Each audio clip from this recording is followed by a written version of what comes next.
అందరికీ నమస్కారం. రాష్ట్ర ప్రజలకు శ్రేయస్ ప్రతి ఒక్కళ్ళకి అదే నెల్లూరు అనిల్ కుమార్ యాదవ్ గారు అంటే ఇప్పుడు పల్నాడు ఏరియా కదా, నర్సాపేట డివిజన్ నర్సరావుపేట నియోజకవర్గం ఎమ్మెల్యే అనిల్ కుమార్ యాదవ్ గారు ఇప్పుడు వీళ్ళు కొత్త నాటకాలు ఆడుతున్నారు. ఎందుకంటే వీళ్ళు అధికారంలో ఉండి ప్రతిపక్ష పార్టీ వాళ్ళు రిగ్గింగ్ చేశారంటే ఎంతవరకు సహజం ఒకసారి ఆలోచించండి. ఎక్కడైనా కానీ ప్రతిపక్ష పార్టీ వాళ్ళని రిగ్గింగ్ చేయనిస్తారా? ఎవరే కానీ రిగ్గింగ్ చేయనివ్వరు. ఎందుకంటే ఎక్కడైనా కానీ దౌర్జన్యాల దాడులు ఫస్ట్ నుంచి చేసేది అధికార పార్టీ వాళ్ళే, ఓన్లీ వైసీపీ పార్టీ వాళ్ళే. ఎక్కడైనా కానీ అల్లారు సృష్టించేది వీళ్ళే కానీ వాళ్ళు మాత్రం కాదుగా. మరి అనిల్ కుమార్ యాదవ్ గారు మాట్లాడే మాటలు ఎంత హాస్యాస్పదంగా ఉందో చూడండి ఒకసారి. ఏ విధంగా అంటున్నాడో ఒక్కసారి ఆలోచించండి. వీళ్ళ బాధ ఏంటంటే గెలుపుకు సరిపడినంత రిగ్గింగ్ చేసుకోలేకపోయాం కదా అన్న బాధ వాళ్ళలో ఉంది. ఇది ఏ విధంగా అవుతుందో ఒక్కసారి ఆలోచించండి. వీళ్ళ వ్యవస్థలు కూడా ఈసీని కాదు, ప్రతి ఒక్కళ్ళు కూడా ఇదివరకు మేనేజ్ చేసుకున్నారు, ఇప్పుడు ఈసీని కూడా మేనేజ్ చేసుకోవచ్చు అని అనుకున్నారు. అన్ని వ్యవస్థలు మేనేజ్ చేసుకున్నారు, కానీ ఈసీని మాత్రం మేనేజ్ చేసుకోలేకపోయారు. ఇది ఎప్పటికీ సరైనది కూడా కాదు. మీరు రిగ్గింగ్ చేసుకుని అధికారంలోకి రావాలంటే ఎప్పటికీ సహజమైనది కూడా కాలేరు. అంటే కొన్ని చోట్ల గొడవలు సృష్టించారు, ఈవీఎంలు మొరాయించినవి, అది ఎక్కడికక్కడికి చాలా వరకు కూడా సహకరించాయి. పాపం ఎటు తేడా లేకుండా, ఎటు తడబడకుండా, ఎటు ఆగిపోకుండా మళ్ళీ యథావిధంగానే జరిగినాయి. ఓట్లు కూడా చాలా వరకు కూడా పడ్డాయి. దాదాపుగా 85%, 90% వరకు ఓట్లు కూడా పడ్డాయి, సరి చేసుకున్నాయి. మళ్ళీ ఈయన ఓడిపోతాడో లేదో తెలియని పరిస్థితి. ఓడిపోతాడో గెలుస్తాడో, గెలిస్తే నర్సాపేట నియోజకవర్గం ఎమ్మెల్యే, ఓడిపోతే ఒక ప్రతిపక్ష పార్టీ ఎమ్మెల్యే ఓడిపోయాడు అనిల్ కుమార్ యాదవ్ గారిని రిటర్న్ వెళ్ళిపోతాడు ఆయన. మరి ఈయన ఎలక్షన్ అయిపోయిన తర్వాత గొడవలు సృష్టించడం ఎంతవరకు సహజం ఒక్కసారి చెప్పండి. ఇది ఎక్కడికైనా సహజమేనా? ఇది ఎప్పటికీ సహజమైంది కూడా కాదు. నర్సాపేటలో వాహనం కూడా తగలబెట్టారు, మాచర్ల వాహనాలు దౌర్జన్యాలు దాడులు చేశారు. మరి ఇక్కడ కర్నూలు కవకల పుట్టపడితే ఏదో ఉంది కదా, అక్కడ కూడా చాలాసార్లు కూడా గొడవలు చేశారు. అది సహజమైనది కూడా కాదు. ఒక్కసారి ఆలోచించుకోండి. ఎవరైనా కానీ గొడవలు చేసేవాళ్ళు మీరు సొంతంగా ఓట్లు వేశారా? మరి మీకెందుకు? ఏ పార్టీ వాళ్ళు ఆ పార్టీ దగ్గర, ఈ పార్టీ వాళ్ళు ఈ పార్టీ దగ్గర డబ్బులు తీసుకొని ఓట్లు వేసిన వాళ్ళే కదా. మీరు సొంతంగా ఎవరైనా సహజంగా ఓట్లు వేశారా? మరి మీరు గొడవలు దిగటం ఎందుకు?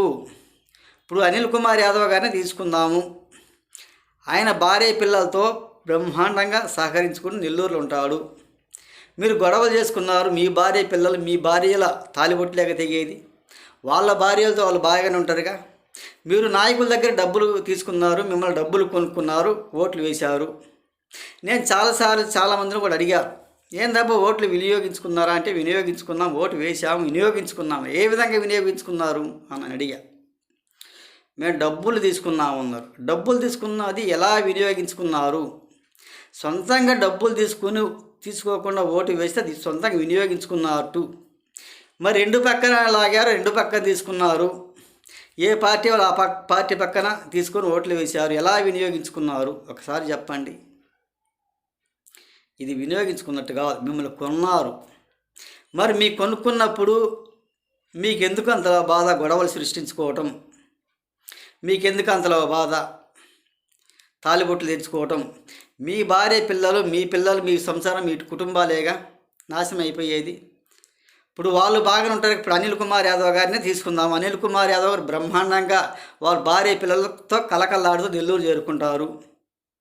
ఆయన కొన్ని చోట్ల కూడా నెల్లూరు నుంచి కూడా సహకరించుకుంటూ పోలవరానికి మరి సవాళ్ళ మీద ప్రతి సవాలు విసిరాడు. మీసం మెలేసి తొడగొట్టాడు నెల్లూరు నుంచి. ఆయన నెల్లూరులో సరిపోద్దిగా, ఇతర పల్నాడు ఏరియాకి వస్తే ఎక్కడ సరిపోదు కదా. అది తీసి పక్కన పెడతారు. వాళ్ళు ఎవరు లెక్క చేయరు. అనిల్ కుమార్ యాదవ్ గారు నేను నెల్లూరు కానీ నర్సాపేట పోయి నువ్వు సవాళ్ళు విసిరితే ఎవరు తట్టుకో. ఒకసారి ఆలోచించుకో. ఒకసారి ఆలోచించుకొని మాటలు మాట్లాడు. అది పల్నాడు ఏరియా, పక్కనే పెడతారు తీసి ప్రతి ఒక్కళ్ళు కూడా.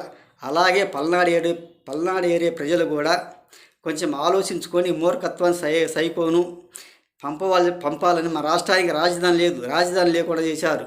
పాపం నిరుద్యోగులకు జాబ్ క్యాలెండర్ లేదు, ఉద్యోగాలు లేవు, వాళ్ళు సతమతమైపోతున్నారు. ఒక్కసారి ఆలోచించండి. ప్రతి ఒక్క మనిషి మీద అప్పు ఎంత భారం ఉంది అని ఒకసారి ఆలోచించండి. మరి వాళ్ళు దోచుకున్నది ఎంత, మళ్ళీ జనాలకు పథకాల రూపంలో ఇచ్చింది ఎంత ఒకసారి చెప్పండి. ఇప్పుడు దాకా వేలాది కోట్లు నే బటన్ నొక్కాలి అన్నాడు వైఎస్ జగన్మోహన్ రెడ్డి గారు. మరి బటన్ ఇప్పుడు ఎందుకు నొక్కటం లేదు ఎన్నికలు అయిపోయిన తర్వాత? అంటే ఎన్నికలకు ముందు అయితే జనాల్ని మభ్య పెట్టవచ్చు, మోసం చేయొచ్చు అన్నట్టు. అప్పుడు చెప్పిన మాట ఇప్పుడు ఎందుకు నొక్కకూడదు? మరి ఇప్పుడు అప్పుడు డబ్బు ఇప్పుడు ఎక్కడ ఎడిపోయింది అది? మరి ఒకసారి చెప్పండి రాష్ట్ర ప్రజలు. అదంతా కూడా ఓటర్లకు పంచిపెట్టారు, అదంతా కూడా ఓటర్లో పంచిపెట్టుకొని తినేశారు. అప్పుడు కూడా అంతే, అప్పుడు ఒత్త బటన్ నొక్కేవాడే, అప్పుడు ఒత్త బటనే కానీ జనాన్ని మోసం చేయటానికి కానీ డబ్బులు కాదు. ఒత్త బటన్ నొక్కి అకౌంట్లో పడకుండా ఉంటాయన్నమాట. జనాల్ని మభ్యపెట్టి మోసం చేసి అధికారంలోకి రావాలని ప్రయత్నం చేశారు. ఒకసారి ఆలోచించుకోండి. ఈ దౌర్జన్య దాడులు ఆపండి. మీ భార్యలు తాలుబొట్లు తెగేది, వాళ్ళు బాగానే ఉంటారు అని ఆలోచించుకోండి. చాలా వరకు కూడా మంచిది కాదు. మీరు డబ్బులు ఇస్తే ఓట్లు వేసిన వాళ్ళే కానీ ఊరికి మాత్రం ఓట్లు వినియోగించుకునే వాళ్ళు మాత్రం కాదు. ఒకసారి ఆలోచించుకోండి అని తెలియజేస్తూ, ఇది ఎలా జరుగుతుందో, ఏ విధంగా జరుగుతుందో రేపు 4వ తేదీ తెలుస్తుంది కదా. ఎవరు రాత ఏ విధంగా ఉండేది, ఎవరెవరు గెలిచేది, ఏ పార్టీ అధికారంలోకి వచ్చేది, వాళ్ళే చెప్పుకుని మేమంటున్నారు. వాళ్ళ అన్ని మామూలే. వాళ్ళు మేమంటే మేమంటారు.